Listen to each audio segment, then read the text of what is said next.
কে বলতে পারবে?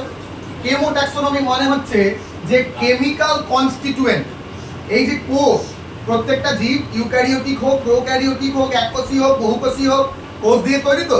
তাহলে কোষ কি কি দিয়ে তৈরি, কোন কোন কেমিক্যাল দিয়ে তৈরি? কার্বোহাইড্রেট আছে, প্রোটিন আছে, ফ্যাট আছে প্রোটিন, লিপিড, প্রোটিন, আমরা কোষ পর্দা সম্পর্কে পড়েছি তো। তার মানে chemotaxonomy deals with the science where the chemical constituent of a cell, মানে সেলের কেমিক্যাল কনস্টিটিউয়েন্ট সম্পর্কে পড়াটাকে আমরা বলি কেমো ট্যাক্সোনমি। সাইটোট্যাক্সোনমি তাহলে কি? সাইটোট্যাক্সোনমি মানে হচ্ছে যে এমন একটা ট্যাক্সোনমি ডিলস উইথ সেল, অর্থাৎ কোষ সম্পর্কিত পড়া নিয়ে এটাকে বলি সাইটোট্যাক্সোনমি। কেমিক্যাল ট্যাক্সোনমি হলো, সাইটোট্যাক্সোনমি হলো। এবার যদি চলে আসি আমরা যে নিউমেরিক্যাল ট্যাক্সোনমি, মানে নাম্বারের উপরে। ধর আমি বললাম যে আমরা যখন গুগলে সার্চ করি তখন দেখতে পাই কি একটা কিছু লেটার লিখলে কিন্তু গুগল সাজেশন দিয়ে দেয় যে এই রকম সাজেশন দিয়ে দেয়, ঠিক এইরকম। তার মানে গুগলের ডেটাবেসেও তথ্যগুলো আছে। তো আমার কম্পিউটারে যদি আমি সেই তথ্যগুলো সফটওয়্যার বানিয়ে ওর মধ্যে সেভ করে রাখি যে অ্যাজ আ ডিরেক্টর ইন্ডিকা, আমি এ ডায়াল টিপ করলাম, মানে এটাতে প্রেস করলাম, কমান্ড দিলাম এ, তো চলে আসলো অ্যাজ আ ডিরেক্টর ইন্ডিকা, মানে অ্যাজ আ ডিরেক্টর ইন্ডিকা মানে নিম গাছ। তাহলে নিম গাছের সমস্ত ডিটেলটা আমি পেলাম। এটাকে আমরা যেহেতু কম্পিউটারাইজড বেসড ডিজিটাল, এটাকে আমরা বলি হচ্ছে নিউমেরিক্যাল ট্যাক্সোনমি। তারপরে কি বলেছে? তারপরে বলেছে যে এখানে আরেকটা জিনিস আমাদের জানা দরকার, সেটা হচ্ছে ক্ল্যাডিয়াস্টিক ট্যাক্সোনমি। এটা সম্পর্কে আমাদের কেউ কোনোদিন ধারণা নাই। ক্ল্যাডিয়াস্টিক ট্যাক্সোনমি হচ্ছে কি? ক্ল্যাডিয়াস্টিক ট্যাক্সোনমি মানে হচ্ছে ডিলস উইথ অ্যানসেস্ট্রাল ক্যারেক্টার, মানে পূর্বপুরুষীয় তথ্যটাকে বলি কি? পূর্বপুরুষীয় তথ্যটাকে বলি হচ্ছে আমরা ক্ল্যাডিয়াস্টিক ট্যাক্সোনমি। তার মানে আমরা আরেকটা জিনিস জানলাম ক্ল্যাডিয়াস্টিক ট্যাক্সোনমির কথা। তো ক্ল্যাডিয়াস্টিক ট্যাক্সোনমি হয়ে গেল পূর্বপুরুষ, মানে অ্যানসেস্ট্রাল ক্যারেক্টারিস্টিক্স এর মধ্যে, সেইখানে বলি ক্ল্যাডিয়াস্টিক ট্যাক্সোনমি। এবার এই যে জন্ম বৃক্ষ লেখা থাকে না, ধর এটা একটা, এখান থেকে এটা একটা, এখান থেকে এদের দুটো ছেলে মেয়ে হয়েছে, একটা ছেলে আর একটা মেয়ে, এর সাথে একটা ছেলের বিয়ে দিয়েছি, এর সাথে একটা মেয়ের বিয়ে দিয়েছি, এদের দুটো সন্তান হয়েছে ছেলে, এদের দুটো সন্তান হয়েছে মেয়ে। এই যে পেডিগ্রি যেটাকে আমরা দেখতে পাই আর কি, এই যে ঘটনাটা, এটাকে বলা হয় ক্ল্যাডোগ্রাম। অর্থাৎ এটা ওই যে জন্মবৃক্ষ বা জীবন বৃক্ষ লেখা থাকে না, অমুক ভবেশচন্দ্র মজুমদার, তার পাশে অনিমা মজুমদার, সেখান থেকে চারটে ভাগ, রীতা মজুমদার, প্রদ্যুৎ মজুমদার, মিতা মজুমদার, সনত মজুমদার। মিতা মজুমদার ক্রস, মানে মিতা মজুমদার বেঁচে নাই, মারা গেছে। তাহলে ওইখান থেকে বাকিটা যেভাবে পরপর step by step, Pradyut Majumdar, তাদের সমাপ্তি মজুমদার, সমাপ্তি মজুমদার থেকে দুটো হাত বেরিয়ে এসছে ওই দুজনের থেকে, একটা শতদ্রু মজুমদার, একটা শতশ্রী মজুমদার। শতদ্রু মজুমদারের সাথে অমৃতা শর্মার বিয়ে হয়েছে, সেখানে দুটো ভাগ, এরকম পার্ট করা। শতশ্রী মজুমদারের সাথে সাত্যকী দত্তর বিয়ে হয়েছে, সেখানে ভাগ করা, এরকম আলাদা আলাদা। এটাকে বলি ক্ল্যাডোগ্রাম, অ্যানসেস্ট্রাল ক্যারেক্টার। এবার কি? এবার আমরা আসবো two kingdom classification. Two kingdom মানে কি? টু কিংডম মানে দুটো রাজ্য। তো দুটো রাজ্য কি কি? একটা এনাইমা, একটা ইনাইমা। তো দুটো রাজ্য মানে হচ্ছে না, এনাইমা নয়, দুটো রাজ্য মানে হচ্ছে কি? দুটো রাজ্য মানে হচ্ছে একটা হচ্ছে উদ্ভিদ, একটা হচ্ছে প্রাণী। উদ্ভিদকে ভাগ করেছিলেন যে আমাদের অ্যারিস্টটল, লিনিয়াস, এরা সবাই মিলে ভাগ করেছিলেন দুটো ভাগে, উদ্ভিদ আর প্রাণী। এখন উদ্ভিদ তিনটা ভাগ, একটা হচ্ছে ট্রি, একটা হচ্ছে হার্বস, একটা হচ্ছে হার্ব, তার মানে বৃক্ষ, বিরুৎ আর গুল্ম। অন্যদিকে এনাইমা একটা হচ্ছে রেড ব্লাড, মানে লাল রঙের রক্ত, একটা লাল বাদে কালার, অন্য লাল ছাড়া। তাহলে এইরকম ভাগ করেছিলেন, কিন্তু এই টু কিংডম ক্লাসিফিকেশনের সমস্যা মিটেনি। এবার আসলো আর্নেস্ট হেগেল, তিনি কি বললেন? তিন কিংডম ক্লাসিফিকেশন। তিন কিংডম ক্লাসিফিকেশনে তিনি কি করলেন? তিন কিংডম ক্লাসিফিকেশনে তিনি এই প্রোটিস্টাকে জুড়ে দিলেন, অর্থাৎ প্ল্যান্টিকে জুড়েছেন। অ্যানিমেলিয়া আগে থেকেই ছিল, প্ল্যান্টিয়া অ্যানিমেলিয়া, ওর মধ্যে প্রোটিস্টা অ্যাড হয়ে যাওয়ার পরেও কিন্তু সমস্যা মিটলো না। তারপরে আসলেন বিজ্ঞানী কোপল্যান্ড কি করলেন? বললেন four kingdom classification. Four kingdom ক্লাসিফিকেশনে কি আসলো? ওখানে মনেরা যুক্ত হলো। মনেরা, যেটাকে আগে বলা হতো মাইকোটা, পরে এখন বলা হয় হচ্ছে মনেরা। সেখানে কি হলো? সেখানে মনেরা হলো, প্রোটিস্টা হলো, প্ল্যান্টি হলো, অ্যানিমেলিয়া হলো, ফানজিটা বাদ। এখনো দেখে যাচ্ছে কিছু জিনিস থেকে যাচ্ছে যেটা ওই চারটার মধ্যে পড়ছেই না। তারপরে আর.এইচ. হোয়াইটেকার পঞ্চরাজ্য শ্রেণীবিন্যাস, মানে 5 কিংডম অফ ক্লাসিফিকেশন তৈরি করলেন। কে? আর.এইচ. হোয়াইটেকার। তিনি কি কি করলেন?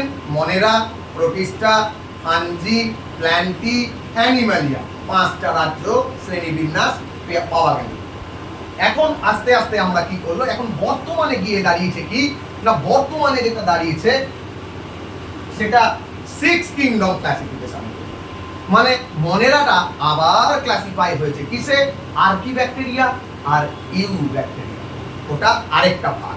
তাহলে এইবার আমরা পড়ব কি না, এইবার আমরা পড়ব হচ্ছে আর্কি ব্যাকটেরিয়া, ইউ ব্যাকটেরিয়া, এদের প্রত্যেকটার অংশ।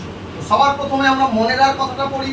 তো এই যে হোয়াইটেকার কিসের উপর ডিপেন্ড করেছিলেন, হোয়াইটেকার ডিপেন্ড করেছিলেন মানে ভাগ করেছিলেন পঞ্চরাজ্য, কিসের উপর ডিপেন্ড করে, ফ্যাক্টরস গুলো কি কি, অর্থাৎ কোন বিষয়ের উপর নির্ভর করেছিলেন। 1 নম্বর ফ্যাক্টর হচ্ছে কমপ্লেক্সিটি অফ দ্য সেল, অর্থাৎ সেলের জটিলতার উপরে, এটা একটা। 2 নম্বর complexity of the body structure, গঠনটা কেমন, 2 নম্বর। 3 নম্বর মোড অফ নিউট্রিশন, তাদের পুষ্টি পদ্ধতি কেমন, হলোফাইটিক আর হলোজোয়িক। হলোফাইটিক মানে সরল খাদ্যকে শোষণ করা, হলোজোয়িক মানে অনেকগুলো স্টেপস আছে তাদের মধ্যে, গ্রহণ, গৃহীত খাদ্যের পরিপাক, পাচিত খাদ্যের শোষণ, শোষিত খাদ্যের আত্তীকরণ, আর এক্সেস যেটা সেটা বাইরে বার করা, অনেকটা স্টেপ, সেটাকে বলে হলোজোয়িক কমপ্লেক্স পদ্ধতি। আর হলোফাইটিক হচ্ছে সিম্পল প্রসেস, অ্যাবজর্ব নিউট্রিয়েন্ট। এবার কি বলেছে, মোড অফ রিপ্রোডাকশন, আর হচ্ছে কি, আর হচ্ছে ফাইলোজেনেটিক ক্যারেক্টারিস্টিক্স। তাহলে 5টা পয়েন্ট বললাম। কোন 5টা পয়েন্ট, আবারও একটা কোশ্চেন চাইলে এখান থেকে কোশ্চেন তৈরি করা যেতে পারে, যদি কেউ চায় তো কোশ্চেন তৈরি করা যেতে পারে, যে বললো যে হোয়াইটেকার যেটা আছে, এই হোয়াইটেকার কটা ফ্যাক্টরস এর উপর ডিপেন্ড করে ক্লাসিফাই করেছে, হাউ মেনি ফ্যাক্টরস, কি কি ফ্যাক্টর, 5টা ফ্যাক্টর আছে। 1 নাম্বার ফ্যাক্টর হচ্ছে মোড অফ সেল স্ট্রাকচার, মানে হচ্ছে complexity of sell structure, complexity of the body structure, mode of nutrition, mode of reproduction and phylogenetic characteristics. Total 5টা ক্যারেক্টারের উপরে ডিপেন্ড করেছে। তারপর কি, এইবার আমরা জানবো মনেরা সম্পর্কে। তাহলে মনেরা সম্পর্কে সবার প্রথম মোস্টলি এরা কি না, মনেরা মোস্টলি হচ্ছে ইউনিসেলুলার, প্রোক্যারিওটস এবং মাইক্রোস্কোপিক। যখনই আমরা প্রোক্যারিওট বলছি তখনই কিন্তু বলে দিতে পারছি কোনো মেমব্রেন বাউন্ড সেল অর্গানেল নাই, রাইবোজোম 70S প্রকৃতির। আর কি, আর আমাদের যে এ রয়েছে মোড অফ, তোর পুষ্টি পদ্ধতি খুব সরল পদ্ধতি হয় এদের, বিভাজন পদ্ধতিতে এরা নিজেদের রিপ্রোডাকশন করছে, এবং তার সাথে সাথে কি করছে না, এরা স্যাপ্রোফাইটিক হতে পারে, মানে এরা মৃতজীবী হতে পারে, এরা প্যারাসাইটিক হতে পারে, মানে এরা পরজীবী হতে পারে, এরা কেমো অটোট্রপিক হতে পারে। কেমো অটোট্রপিক মানে কি, অটোট্রপিক মানে নিজে খাবার তৈরি করতে পারে। কেমো অটোট্রপিক মানে কেমিক্যাল কোনো কম্পাউন্ড থেকে নিজে খাবার তৈরি করতে পারে, তাকে বলি কেমো অটোট্রপিক। হলো, এরপরে কি, এরপরে এটা হতে পারে যে ফটো অটোট্রপিক, যেমন ক্লোরোবিয়াম বলে একটি ব্যাকটেরিয়া আছে, মিথানোকক্কাস, ওরা হচ্ছে chemo autotrophic. Nitrobacter, Nitrosomonas chemo autotrophic. এদিকে ক্লোরোবিয়াম হচ্ছে কি না, ওরা হচ্ছে ফটো অটোট্রপিক। কেন ফটো অটোট্রপিক, তার কারণ ওরা সানলাইটে নিজে খাবার তৈরি করতে পারে। ক্লোরোবিল প্রেজেন্ট থাকে। নরমালি এদের সেল ওয়াল কি দিয়ে তৈরি থাকে, পেপটাইডোগ্লাইকেন। এই পেপটাইডোগ্লাইকেন বাস্তবে কোন রাসায়নিক দিয়ে তৈরি, এন অ্যাসিটাইল গ্লুকোজ অ্যামাইন এবং এন অ্যাসিটাইল মিউমারিক অ্যাসিড, এই দুটো কেমিক্যাল কম্পাউন্ড দিয়ে তৈরি হচ্ছে কি, তৈরি হচ্ছে আমাদের এদের সেল ওয়াল। এরপরে বলেছে কি, এরপরে আমরা চলে আসবো প্রোটিস্টা। প্রোটিস্টায় আসলে কি হবে, প্রোটিস্টায় এরা ইউনিসেলুলার বাট এরা ইউক্যারিওট, মানে এদের রাইবোজোম 80S প্রকৃতির, মানে এরা normally membrane bound cell organelles আছে, এবং মানে এটাও ঠিক যে এদের নিউক্লিয়াস সুগঠিত, মানে নিউক্লিয় মেমব্রেন প্রেজেন্ট। এরপর কি বলেছে, এরা মোস্টলি অ্যাকোয়াটিক হয়, এরা ফটোসিনথেটিক হতে পারে, যেমন তাদেরকে আমরা বলি ফাইটোপ্ল্যাঙ্কটন। আর যারা হলোজৈবিক পুষ্টি পদ্ধতি অ্যাপ্লাই করে তাদেরকে বলি আমরা জুপ্ল্যাঙ্কটন। এরা স্যাপ্রোফাইটিকও হতে পারে। তারপরে কি বলেছে, এদের ফ্ল্যাজেলা প্রেজেন্ট থাকে, যদি থাকে তাহলে থাকবে কটা, 9+2 অ্যারে, 9+2, মানে এগুলো বাস্তবে মাঝখানে দুটো ফ্ল্যাজেলা এরকম, আর চারিদিকে বাস্তবে থাকবে এদের ফ্ল্যাজেলাটা তৈরি থাকবে এইরকম 9টা বাইরের অংশ দিয়ে, তাকে বলি 9+2 অ্যারে। তাদের না প্রোটিস্টাদের flagella. Tissue system, embryo stage, এগুলো কোনোটাই এদের থাকবে না ইউনিসেলুলার বলে। এবং এরা সেক্সুয়ালি এবং অ্যাসেক্সুয়ালি দুটো পদ্ধতিতেই নিজেদের পুষ্টি পদ্ধতি জনন সম্পন্ন করতে পারে। এবার প্রোটিস্টার যদি ভাগ পাই আমরা, সবার প্রথমে প্রোটিস্টার ভাগে কি পাবো? প্রথমেই পাবো হচ্ছে প্রোটিস্টার ভাগে হচ্ছে কি ক্রাইসোফাইট, তারপরে পাবো ডায়নোফ্ল্যাজেলেটস। তাহলে সবার প্রথমে পেলাম আমরা কি? প্রথমে পেলাম আমরা ক্রাইসোফাইট। কারা? না প্রোটিস্টারা হচ্ছে ক্রাইসোফাইট। তাহলে প্রথম ভাগে ক্রাইসোফাইট। 2 নম্বর ভাগে কি? 2 নম্বর ভাগে হচ্ছে ডায়নোফ্ল্যাজেলেটস, মানে দুটো ফ্ল্যাজেলা যাদের থাকে, ডায়নোফ্ল্যাজেলেটস। 3 নম্বর ভাগে কি? 3 নম্বর ভাগে হচ্ছে ইউগ্লিনয়েডস, মানে ইউগ্লিনা যারা তারাই হচ্ছে ইউগ্লিনয়েডস। 3 নম্বর হলো। 4 নম্বর স্লাইম মোল্ডস, আমরা জানি ওই ব্রেড মোল্ড বলি যাদেরকে, তো স্লাইম মোল্ডস হচ্ছে তারপরেরটা 4 নম্বর। 5 নম্বর তাহলে কি? 5 নম্বর হচ্ছে প্রোটোজোয়ান্স, অর্থাৎ যারা প্রোটোজোয়া তারাও কিন্তু প্রোটিস্টার মধ্যেই পড়ে। তো সবার প্রথমে আমরা ক্রাইসোফাইট সম্পর্কে জানব। ক্রাইসোফাইট সম্পর্কে যদি জানতে হয়, এবং প্রোটোজোয়ান্সকে আমরা ভাগ করতে পারি। প্রোটোজোয়ান্সকে তো ভাগ করলাম প্রথমে অ্যামিবয়েড, তারপরে ভাগ করলাম হচ্ছে কি অ্যামিবয়েডের পরে ভাগ করলাম ফ্ল্যাজেলেটেড, তারপরে মানে ফ্ল্যাজেলা প্রেজেন্ট যাদের তাদের ফ্ল্যাজেলেটেড, যাদের সিলিয়া প্রেজেন্ট তাদের সিলিয়েটেড, আর লাস্টে হচ্ছে কি? লাস্টে হচ্ছে স্পোরোজোয়ান্স, অর্থাৎ যারা ধর ইনফেকশাস ডিজিজ কজিং এজেন্ট তাদেরকে বলি স্পোরোজোয়ান্স। তো এখন আমরা ক্রাইসোফাইট সম্পর্কে জানবো। তো এবার যদি ক্রাইসোফাইট সম্পর্কে জানতে হয় তাহলে সবার প্রথম জানি সেটা হচ্ছে যে ক্রাইসোফাইটরা হচ্ছে ডায়াটম এবং গোল্ডেন অ্যালগি যারা তাদেরকে ক্রাইসোফাইটের মধ্যে বলা হয়, এবং গোল্ডেন অ্যালগিকে আমরা বলি ডেসমিড, DESMIDS, ডেসমিড। ক্রাইসোফাইট হলো, এরা ফ্রেশ ওয়াটারেও থাকতে পারে, এরা মেরিন ওয়াটারেও থাকতে পারে। 2 নাম্বার পয়েন্ট। 3 নাম্বার, এরা মাইক্রোস্কোপিক হয় এবং এরা অবশ্যই ওয়াটার কারেন্টের উপরে ফ্লোট করে, মানে ভেসে বেড়ায়। তারপরে কি? মোস্টলি এরা ফটোসিনথেটিক হয়, মানে নিজেরা খাবার তৈরি করতে পারে। They are the chief producer in the ocean, অর্থাৎ ওশানের যে ইকোসিস্টেম আছে তাতে কিন্তু তারা চিফ প্রোডিউসার, অর্থাৎ মূল উৎপাদক হিসাবে কাজ করে। এদেরকে বলা হয় Jewel of the plant kingdom. কেন বলা হয় Jewel of the plant kingdom? এই পয়েন্টটা লিখে নে, কারণ এটা এনসিইআরটির মধ্যে লেখা নাই, বাট কোশ্চেনে আসে। Jewel of the plant kingdom, তার কারণ হচ্ছে যে এদের যে কি বলে তো সেল ওয়াল আছে, সেটা বাস্তবে এরকম সেল প্লেট দিয়ে অবস্থান করে। অর্নামেন্টেশন বলা হয় যাকে, সেল প্লেট করে করে অবস্থান করে, এবং এই সেল প্লেটগুলো বাস্তবে সেল ওয়াল প্লেট, সেগুলো তৈরি থাকে সিলিকার কণা দিয়ে। সিলিকার কণা মানে বালির কণা, তো বালিতে চকচক করে, ওই জন্য এদেরকে বলা হয় হচ্ছে jewels of the plant kingdom. এরপরে কি বলেছে? না, এরপরে বলেছে এরা বাস্তবে ওই কোনো কিছু পলিশ করতে, মানে ঘষতে। তারপরে কি? তারপরে ধর হচ্ছে যে এরা অয়েল রিফাইনিং করতে এবং হচ্ছে সিরাপ প্রস্তুত করতে কাজে লাগে। তো গোল্ডেন অ্যালগি, ডেসমিড বা ডায়াটম এর মধ্যে পড়বে, এক্সাম্পলের মধ্যে ডায়নোফ্ল্যাজেলেটস। তাহলে যদি কোশ্চেনে আসে যে হুইচ কিংডম বিলং, এই আমাদের the jewel of the plant kingdom, তাহলে কি বলবো? কোন কিংডম?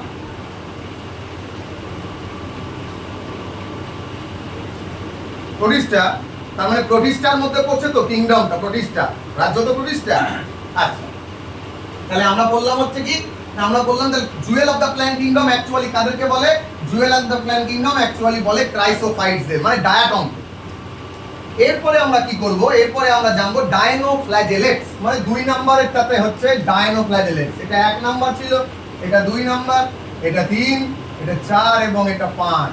তাহলে 2 নম্বরে যদি ডায়নোফ্ল্যাজেলেটস থাকে, তাহলে 2 নম্বরে ডায়নোফ্ল্যাজেলেটস, ডাই মানে দুটো, তার মানে এদের দুটো ফ্ল্যাজেলা আছে, তাই এদেরকে নাম বলেছি আমরা ডায়নোফ্ল্যাজেলেটস। দে আর মোস্টলি মেরিন এন্ড ফটোসিনথেটিক, তারা সমুদ্রে থাকে এবং সালোক সংশ্লেষ করতে পারে, এবং তার সাথে কি cell wall made up of cellulose আর পেকটিন, এদের সেল ওয়াল সেলুলোজ আর পেকটিন দিয়ে তৈরি হয়, এবং এদের বিভিন্ন রকম কালার হতে পারে, অর্থাৎ হলুদ হতে পারে জ্যান্থোফিলের জন্য, রোডোফিল এর জন্য লাল হতে পারে, ব্রাউন হতে পারে থিওফিলের জন্য, অর্থাৎ বিভিন্ন কালারের এরা হতে পারে, বিভিন্ন কালার হয়। Depends on pigment present on them, কোন ধরনের কালার পিগমেন্ট রয়েছে। Chlorophyll a, chlorophyll c, carotenoid এবং স্যান্থোফিল, 4 ধরনের পিগমেন্টই এদের কিন্তু দেখতে পাওয়া যায়।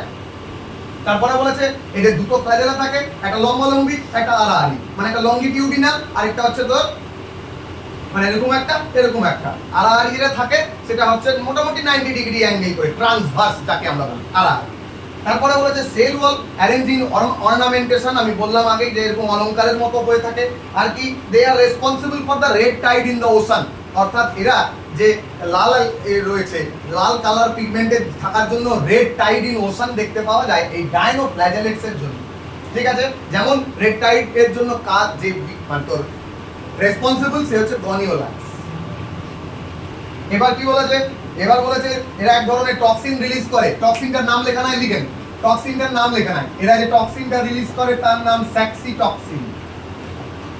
এই স্যাক্সিটক্সিন বাস্তবে এরা রিলিজ করে, এবং রিলিজ করার জন্য কি হয় অ্যাকচুয়ালি না, রিলিজ করার জন্য এরা কিন্তু স্যাক্সিটক্সিন রিলিজ করে বলে মাছ বা অন্য কারো ক্ষতি হয়, এটা একটা বিষক্রিয়া মানে টক্সিন। এরপর ইউগ্লিনয়েডস, ইউগ্লিনেরা বাস্তবে ইউগ্লিনয়েডস এর মধ্যে পড়ে, mostly present in fresh water বা স্ট্যাগন্যান্ট ওয়াটার, মানে স্থবির জলে, অর্থাৎ যে জলটা ফ্লো কারেন্ট করে বইছে না, ফিক্সড মানে ধর পুকুর বিলে ফিক্সড, সেইখানে জন্মায় এরা। সেল ওয়াল এদের বাস্তবে প্রোটিন লেয়ার পেলিকল দিয়ে তৈরি, প্রোটিন লেয়ার পেলিকল দিয়ে তৈরি এদের সেল ওয়াল।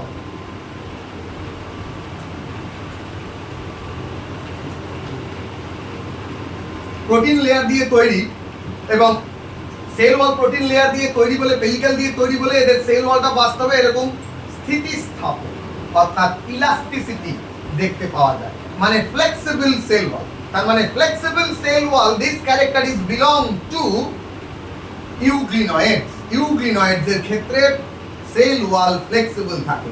ডায়নোফ্ল্যাজেলেটস এর ক্ষেত্রে সেল ওয়াল কেমন থাকে, সেলুলোজ এন্ড পেকটিন দিয়ে। ক্রাইসোফাইট দিয়ে সেল ওয়াল গুলো সিলিকা দিয়ে তৈরি, প্রত্যেকটা আলাদা আলাদা সেল ওয়াল। তার মানে depends on cell wall. Odd one out যদি করতে দেয়, আবার একটা কোশ্চেন, আবার এই ধরনের কোশ্চেন বানাতে পারি আমি যে অড ওয়ান আউট কিসের উপর ডিপেন্ড করতে কত বলে দেবে না, কিন্তু অড ওয়ান আউট দিলাম আমি ক্রাইসোফাইট, ডায়নোফ্ল্যাজেলেটস, ইউগ্লিনয়েডস এন্ড প্রোটোজোয়া। তাহলে তুই কাকে আলাদা করবি সেল ওয়ালের পরিস্থিতি অনুযায়ী, তোকে যদি দিয়ে দেন রিরাইট দ্য সেন্টেন্স, ওই স্টেটমেন্ট বেস কোশ্চেন দিতে পারে কিন্তু। তারপরে বলেছে মোড অফ নিউট্রিশন, এদের মিক্সোট্রপিক নিউট্রিশন দেখতে পাওয়া যায়। এটা অদ্ভুত ধরনের নিউট্রিশন, তার কারণ হচ্ছে এরা ফটোসিনথেটিকও আবার নাও, মানে যখন সানলাইট থাকে তখন এরা সূর্যের আলো ব্যবহার করে ফটোসিনথেসিস করতে পারে, খাবার তৈরি করে, অটোট্রপিক। আর যখন সানলাইট থাকে না তখন তারা কি করে, সানলাইট থাকে না যখন তখন তারা শিকার ধরে খায়, অর্থাৎ ক্যাপচার প্রে। তার মানে এদের দুই ধরনের নিউট্রিশনই হলো, তাই জন্য এদেরকে বলা হয় কি মিক্সোট্রপিক নিউট্রিশন। এই পয়েন্টটাও লেখা নাই মিক্সোট্রপিক, এটাও জুড়ে দেওয়ার মধ্যে। এবং এদের মধ্যে chlorophyll a, chlorophyll b, carotene, xanthophyll both all are present in their as a pigment.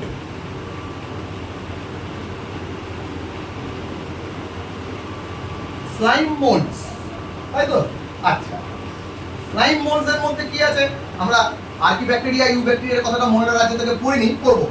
তো এরা বাস্তবে স্যাপ্রোফাইটিক প্রোটিস্টা। এদের আন্ডার সুইটেবল কন্ডিশনের মধ্যে এরা বাস্তবে কি তৈরি করে থাকে না প্লাজমোডিয়াম, মানে যখন পরিস্থিতি সুইটেবল তখন তারা প্লাজমোডিয়াম, মানে প্লাজমোডিয়াম ভাইভ্যাক্স না, প্লাজমোডিয়াম মানে একটা ফরমেশন। প্লাজমোডিয়াম মানে এরা থলির আকারে বহু বিভাজন পদ্ধতিতে সঞ্চিত করে থাকে, পরে ফেটে বেরিয়ে যাবে, এটাকে বলে প্লাজমোডিয়াম ফরমেশন। প্লাজমোডিয়াম ভাইভ্যাক্স না, কিন্তু আলাদা আলাদা সিস্টেম। এটাকে বলে যখন সুইটেবল কন্ডিশন থাকে, মানে যখন পরিস্থিতি স্বাভাবিক। তাহলে যখন পরিস্থিতি স্বাভাবিক না তখন কি করে থাকবে, পরিস্থিতি স্বাভাবিক না যখন, তখন ফ্রুট বডি করে থাকবে, একটা থলির মতো করে, যাকে বলে ফ্রুটিং বডি ফরমেশন করে তারা আনসুইটেবল কন্ডিশনে নিজেদেরকে বাঁচিয়ে রাখবে। তারা না স্লাইম মোল্ডস, এদের spores have true cell wall that are extremely resistant, অর্থাৎ এদের স্পোরগুলো যে সেল ওয়াল দিয়ে তৈরি, যা অত্যন্ত রেজিস্ট্যান্ট থাকার জন্য, মানে অত্যন্ত বাইরের এক্সট্রিম কন্ডিশন, টেম্পারেচার কন্ডিশন হোক বা হ্যালো কন্ডিশন হোক বা অ্যাসিডো কন্ডিশন হোক, তাতে রেজিস্ট্যান্ট থাকে বলে এদের স্পোরগুলো দীর্ঘদিন কোনো পরিস্থিতি ছাড়াই বহাল তবিয়েতে থাকে, পরে আবার সারা ওই পরিস্থিতি স্বাভাবিক হলে প্লাজমোডিয়াম ফরমেশনের মাধ্যমে নিজেদের সংখ্যা বা বৃদ্ধি করে। তার মানে স্পোরের মাধ্যম দিয়ে করছে, তার মানে অ্যাসেক্সুয়াল পার্ট অফ রিপ্রোডাকশন করছে।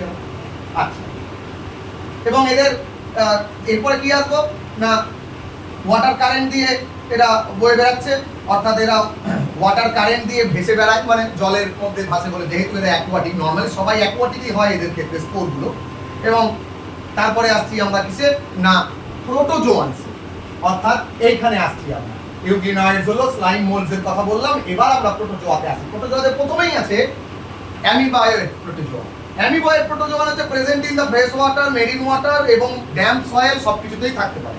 তারপরে বলেছে they have capture prey and spreading over the pseudopodia. Pseudopodia এদের ক্ষণপদ, এরা সিউডোপোডিয়া দিয়ে ক্যাপচার প্রে অর্থাৎ প্রের উপরে এরকম উপরে উঠে যায় এবং নিউট্রিশন নিয়ে নেয়। এরা মেরিন এবং এদের সিলিকা সেল আছে অন দেয়ার সেল ওয়াল, অর্থাৎ সিলিকা এদের মধ্যে বডি আছে, বডি সারফেসে সিলিকনের কণা আছে। যেমন উদাহরণ হচ্ছে আমরা বলতে পারি এন্টামিবা হিস্টোলাইটিকা এদের উদাহরণের মধ্যে পড়ে।